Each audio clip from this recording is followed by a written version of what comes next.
करुणा का सच्चा मूल्य।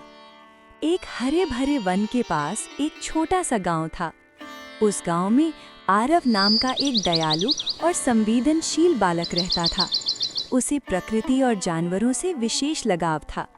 वो प्रतिदिन वन के किनारे बैठकर पक्षियों को दाना खिलाता और घायल जीवों की सेवा करता।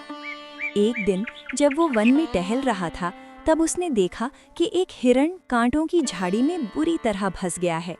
उसके पैर से रक्त बह रहा था और वो पीड़ा से कांप रहा था। आरव का हृदय करुणा से भर उठा। उसने बिना देर किए सावधानीपूर्वक कांटे हटाए और अपने कपड़े का टुकड़ा फाड़कर हिरण के घाव पर बांध दिया। उसी समय एक शिकारी वहां आ पहुंचा।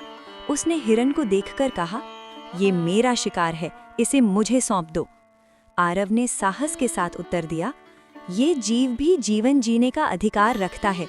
यदि आप इसे छोड़ देंगे तो ये वन की शोभा बढ़ाएगा।"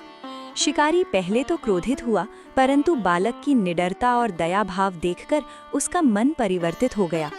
उसने अपना धनुष नीचे रख दिया और बोला, "आज तुमने मुझे सिखाया कि सच्ची वीरता किसी को मारने में नहीं बल्कि बचाने में है।" हिरन धीरे धीरे उठकर वन की ओर चला गया। जाते जाते उसने एक बार पीछे मुड़कर आरव की ओर देखा, मानो कृतज्ञता व्यक्त कर रहा हो।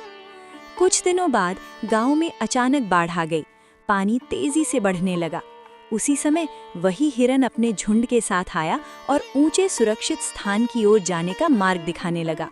आरव और गांव वाले उसके पीछे पीछे चल पड़े और सुरक्षित स्थान पर पहुंच गए।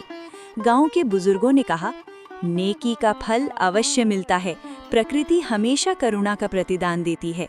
आरव मुस्कुराया, क्योंकि उसने समझ लिया था कि इंसान और जानवर अलग नहीं बल्कि एक ही प्रकृति की संतान हैं।